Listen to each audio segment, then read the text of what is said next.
before the days of NEPA and environmental regulation, there were many things that were allowed to happen, not unique to Jamaica, the world over, starting with Florida, with the mangroves. There were many things that were allowed to happen that science today will show that should not happen. You know, the Negril morass and all of those studies that were done in the 80s, a lot of them are proven to be very true in how we build and how close to the ocean that we build. In my company, we have a program called the Environmental Health and Safety Manager. So 4 times a day, we measure all of our consumables: propane, diesel fuel, water. We recycle all of our water and use it to landscape our gardens. We have a multitude of programs that really are just good business sense in how we run the business, but they become environmental practices. When we built our over-the-water accommodation, you know, they are effectively, it's a dock, it's a pier in the ocean. We were asked by the National Environmental Planning Agency that any seagrass below the dock where the sun would shine and cast a shadow, that we would relocate it and relocate 3 times as many. I tip my hat off to the environmental agencies when they ask companies to do things like that, because I think that's great practice overall. I think we've learned and come a long way how we live in harmony with the mangroves overall, and the protection of large trees. The trick is, and the truth is, that there are more airlines flying in the world today than ever before, or more airplanes. And we use aircraft, you know, within 24 hours of right now, you could be anywhere in the world. And there's more air connectivity. So there is a relationship between burning fuels, but it's become a feature of the luxury of society and of travel. People are more interested in travel today than ever before. So this counterbalance of the things that we can do to offset carbon emissions is a real thing. So companies can invest in forests and the protection of areas. I don't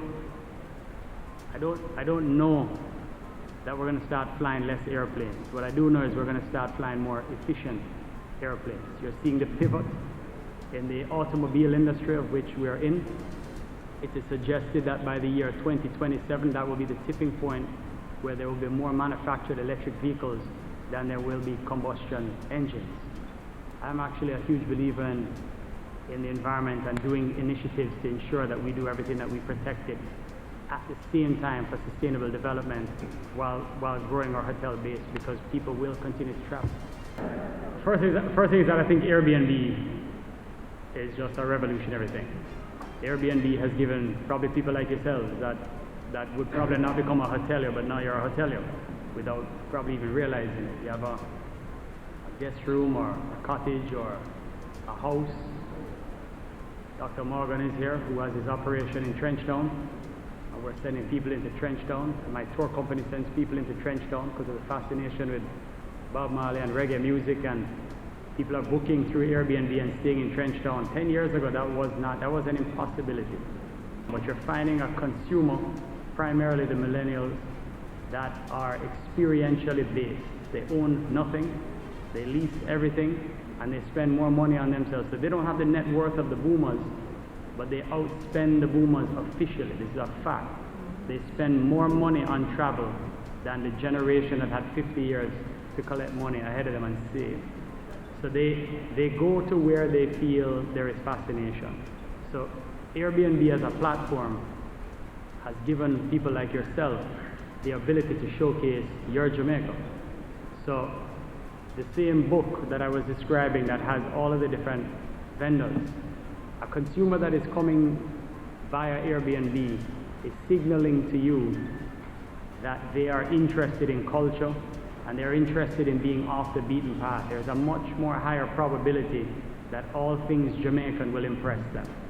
So I think what you should do is grab the book so you can see the depth of experiences in there and suppliers, because I dare say that your consumer is a consumer that wants to feel and touch the real Jamaica.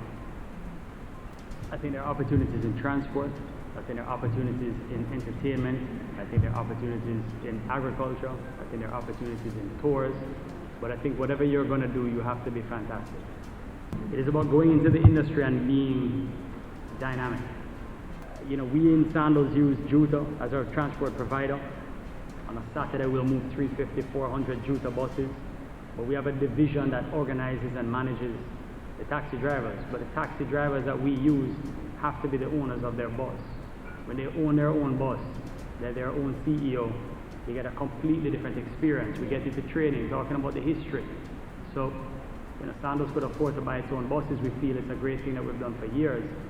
But at the end of the day, it's about, instead of having a hired individual in a bus, you're going to have a CEO who is the bus driver who owns the bus, telling about his Jamaica, sometimes then tell some long story that don't always go so, but it sounds good. It sounds real good. And the tourists love it, and that's what they remember. So, Gary, I do think there is still a lot of capacity as the south coast of Jamaica is going to start to be, one of the next frontiers. St. Thomas will be one of the next frontiers. Portland is going to be one of the next frontiers. But I do believe whatever we do, you have to be real good.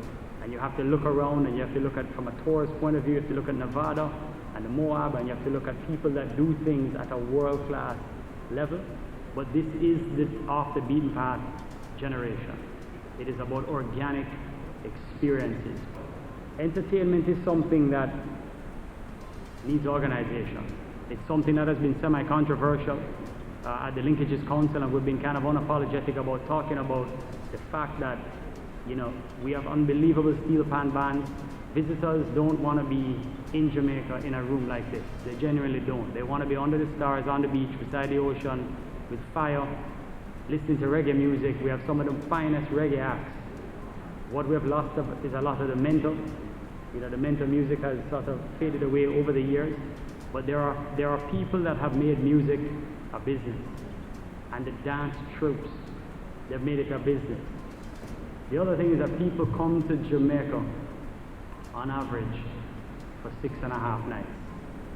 So when they're here, they're looking for something different every night. They're not looking to eat jerk every day. They want a diversity in the fusion food. They're looking to be entertained differently by day, by night. You have to keep the palate evolving and keep it interesting, or they will not come back. Jamaica has the highest repeat guest ratio of any destination in the Caribbean. So we're doing certain things right. What I implore everybody who is considering about coming into tourism is there's a time to brag about tourism and Jamaica, and there's a time to be very humble and not believe your own hype. We have to continue to evolve because the consumer base is evolving. There's 3 distinct generations coming to Jamaica. The boomers, and they're getting older, and they're traveling less. They have to get insurance, some of them, to travel, and it's trickier. The X generation, which is the sweet spot of sort of 46, 47 years old, and the millennials. The millennials are important because they're spending all of this money, but they are very hard to please. They are very trendy. They kind of want to do things like, I'm a year older than being a millennial, so I'm kind of like a hybrid millennial. The X generation is really our sweet spot. They have kids, they're coming with 2 and 3 people, they have worked in their fields for 20 years, they have a little bit of net worth. You can get money out of them if you give them something that is special. So I can go on and on, but if anybody believes that we have tapped the surface of tourism in Jamaica, you're mistaken. There is a ton of opportunity left out here.